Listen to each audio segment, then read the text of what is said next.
ñalaande julɗe buuru mo ƴuufintaake yottake.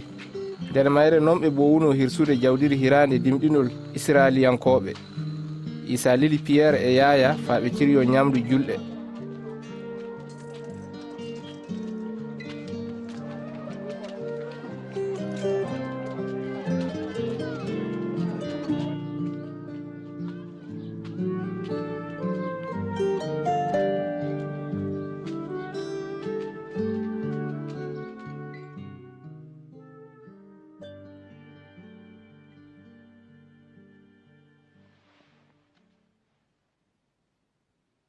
mi muuyi noon sanne ñaandude hemon hiraande juulɗe nde fadde an torreede.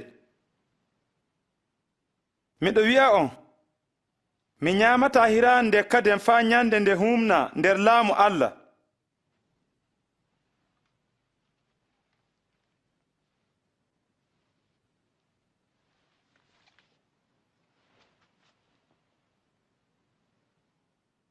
njettooje no ngoodani Allah, laamiiɗo dow e ley, mburtinoowo cabijan nder cabiije.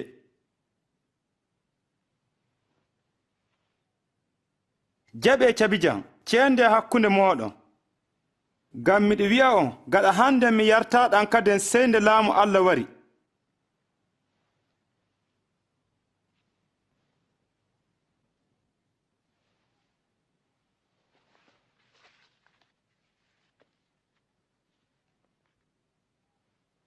njettooje ngoodani Allah, laamiiɗo dow e ley, mburtinoowo buuru nder leydi.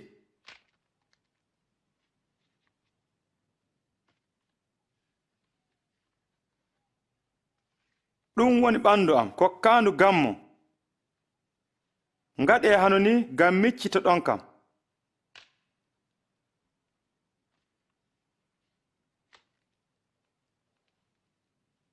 ñeɗerde nde woni amaana keso kumniraaɗo ƴiiƴam am dufeteeɗam gammooɗon.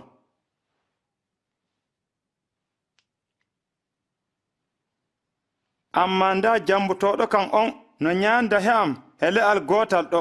goonga no ɓi neɗɗo acciran duuniyaaru hanno fodirani, amma bone saman dow jambotooɗo mo.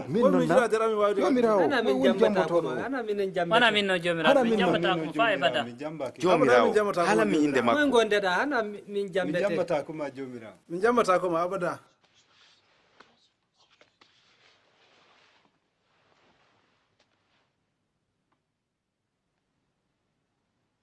ɓurɗo teddude nder mooɗon laato pamaro, ardiiɗo laato hano golloowo. ngam moy ɓuri teddude, jooɗiiɗo faa ñaama na golloowo gaɗoowo ñaamdu? hana ñaamoowo na? amma min miɗo nandi hano golloowo hakkunde mooɗon. onon ngoni wonduɓe he'an nder torra am fuu. min du mi hokki on laamu hanno baaba an hokkiri kamgu ni, faa ñaamon njaron he le'al am nder laamu am. on jooɗoto dow laamu kiitoɗon ley Isra'el 12. denne jambotoɗo wala? simon ndaaru, iblisa ƴami laawo faa si'o on. omo hiɗi o senda on hanno demowo sendirta wabbere e ñaande. amma mi du'anekema to a mursu gonɗinol ma. an nde a warti to am cembinɗina bandiraɓe ma. jomam, mi siryake yaɗude hema kasu, na wardede hema. miɗo haalene Pierre, ndon tori jogginta hande tawe a salaki andude kam nde tati.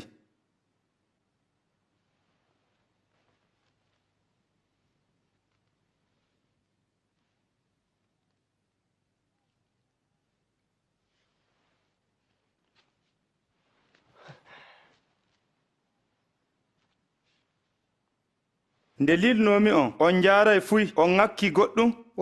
wala fuy. amma jonin jon albeeri hooƴe jon mbasu yaara mo wala takubaahi sonna jabbaare mum sooda ngooti. miɗo haalana on ngam windama dow am wi'a o fiyete sanne sawru bomɓe, ngam no tilsi ko winda dow am fuu huuɓa. joman da laaɓe ɗiɗi ni